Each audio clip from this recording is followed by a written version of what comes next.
Hello రేయ్ ఏంట్రా 42 missed calls? Phone తీయడానికి ఇంతసేపా? నీకు ఎన్నిసార్లు కాల్ చేయాలి? బాగా మందు ఎక్కువే పడుకున్నాన్రా.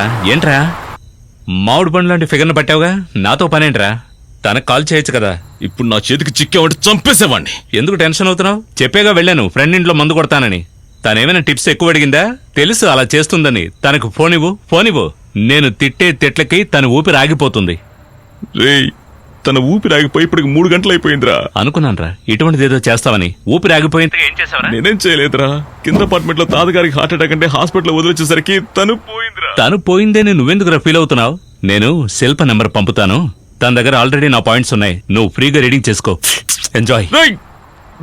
చనిపోయిందిరా. చనిపోయిందా? అవునరా. ఏమంటున్నావురా? నేను హాస్పిటల్కి వెళ్ళినప్పుడు నా ఇంట్లోకి ఎవరో వెళ్ళి తనని చంపేశారా. చంపేశారా?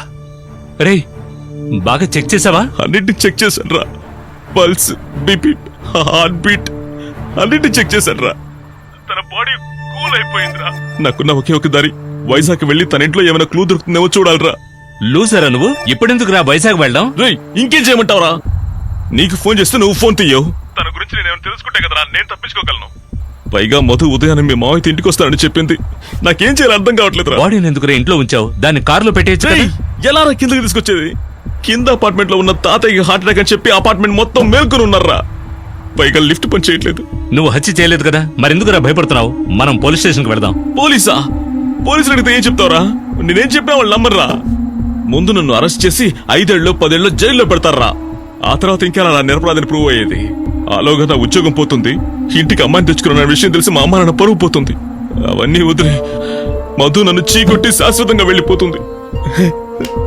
ఆ మత్తులో నేను చేసిన ఒకే ఒక తప్పు నీ మాట విని ఫిగర్ తెచ్చుకోవడం. ఇంకా ఎదురు ప్రశ్నలు వేయకుండా నేను చెప్పింది మాత్రం చేయి.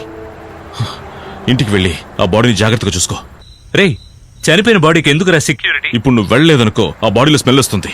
అప్పుడు నేను ఇరుక్కుంటాను. నేను ఇరుక్కున్నానంటే నిన్ను ఇరికించేస్తాను. నన్నెందుకురా ఇరికిస్తున్నావు? రేయ్, నువ్వే కదా నీ ఫోన్ నుంచి వైర్ పంపించావు. ఏంట్రా భయపెడుతున్నావు?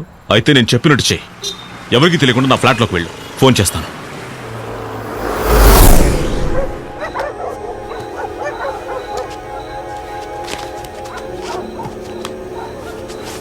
ఎవరో చూడలేదు కదా? లేదు.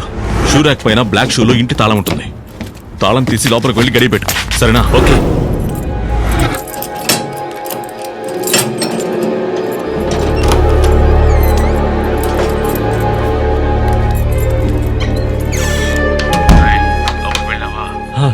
నువ్వు చెప్పినట్టే చేశాను. బాడీ నుండి స్మెల్ రాకుండా స్ప్రే గిరి కొట్టి ఏదో మేనేజ్ చేయి. బాడీ స్ప్రేనే కదా. నేను వైజాగ్ వెళ్ళి సమస్యకి పరిష్కారం ఏంటో కనుక్కొని వస్తాను. ఒకవేళ తనని చంపినవాడు కూడా రావచ్చు. ఏంట్రా భయపెడుతున్నావు? చెప్పినట్టు చేయరా. నేను మళ్ళీ ఫోన్ చేస్తాను. నువ్వు కారు తోలుకుంటూ హ్యాపీగా వెళుతున్నావు. నేను ఇక్కడ కాటి కాపర్లా ఉండాలా?